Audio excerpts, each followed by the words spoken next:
Okay, we're back on Conquest Lunatic Chapter 8. The exact same setup as the 4-turn clear now. Silas still has his +1 speed meal. The only difference is we've also bought a Strength Tonic for Elise to carry. She will use it later, but not yet. So once again, Silas goes as far as he can. Elise drops corn to the west. Effie hits up the village, and Arthur moves where he can ferry Effie.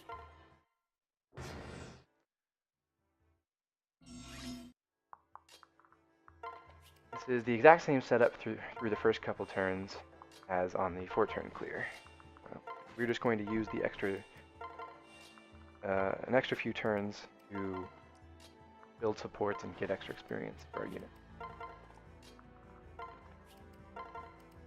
So Odin once again takes the Speed Tonic and uses it. Now he doubles the mages, and Corrin melts the lake.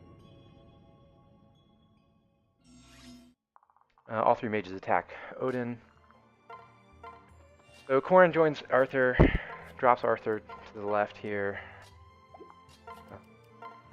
Once again, we're trying to get Elise more axe rank, so we're using her dual strike whenever possible. Now the reason why Elise hasn't used her Strength Tonic yet is we're about to move Effie to body block here, and if Elise were too strong, then the fighters here would attack Effie and not Elise. We still want them to attack Elise though, so that Odin will get a dual strike in. So we are not using the Strength Tonic yet.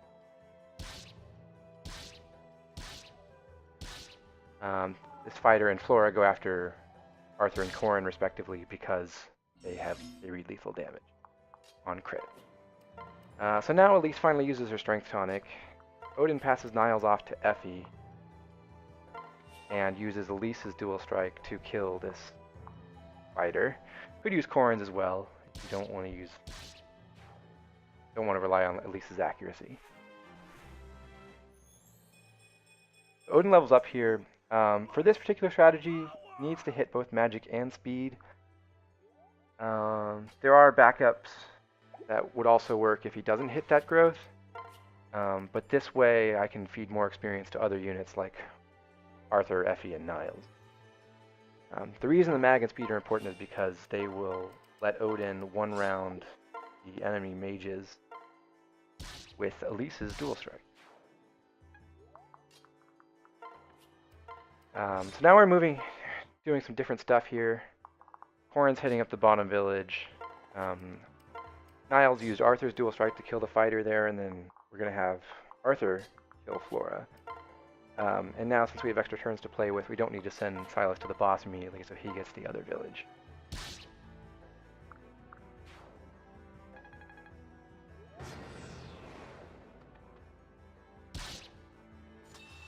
Now Arthur's counterattack here is a little bit dicey on the hit, but not too bad. This is the one kill where we actually need the 1 round by Odin. We need to get that mage out of the way. He's going to engage another mage in a little bit, but we don't actually have to 1 round. Now I'm doing some sort of technical positioning here. The reason being I want to get Arthur and Effie the maximum support points on this map, so I need to get them a certain amount of battles either with each other or adjacent to each other. So by pulling Arthur here and then getting this kill with Arthur using his bronze axe, even though it's not the most desirable hit rate, it's something I need to do to get that last support point.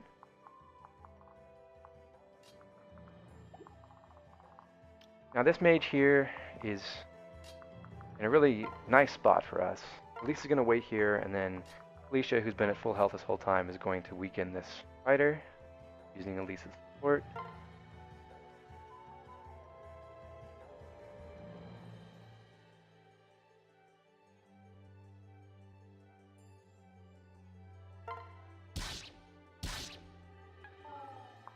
And Odin comes over to pick up the kill. This is the kind of hit rate that Elise sees throughout this map. It's like high 70s, those things.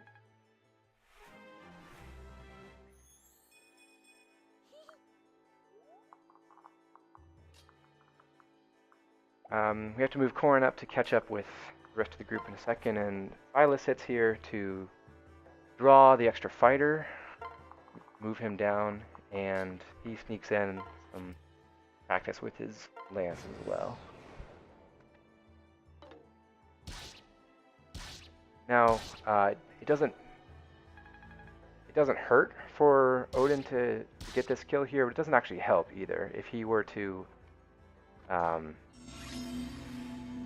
miss the one-round KO for whatever reason, he could just get the kill next turn, and he would still hit his experience needs.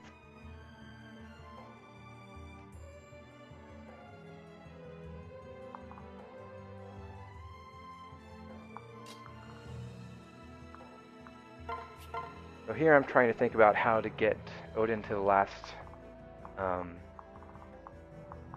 9 points that he needs to get to level 7. My plan is to kill the wounded fighter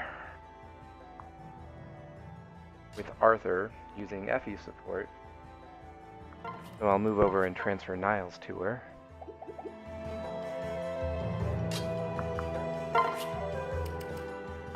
And this is the last bit of support they need in this map.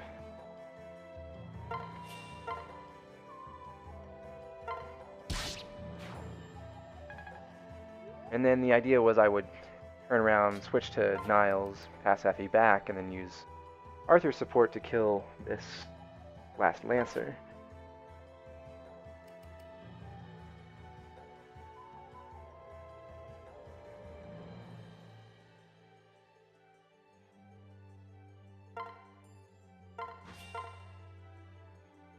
So I trade with Arthur to make sure he's got his bronze axe equipped for his best hit rate. Still have lethal damage, got 99 and 88%, and Arthur misses.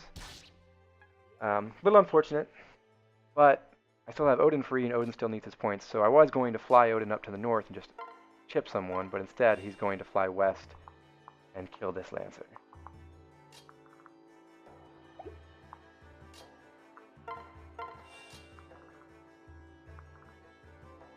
If I left the Lancer alone, I was not sure whether he would be able to kill Arthur on enemy phase before kill my axe. I don't think so, but this actually gets Odin more XP anyway.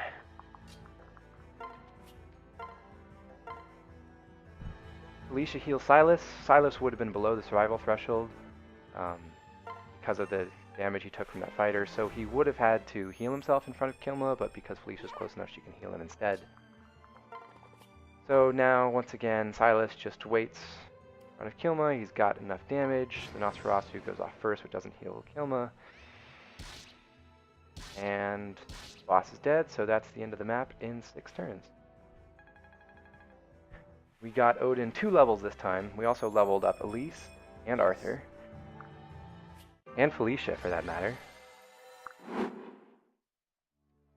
And we got Arthur and Effie to B rank support, as we will see in a second. So here we see our support list. Arthur made it to B with Effie, Elise made it to C with Odin, and Niles also made it to C with Odin.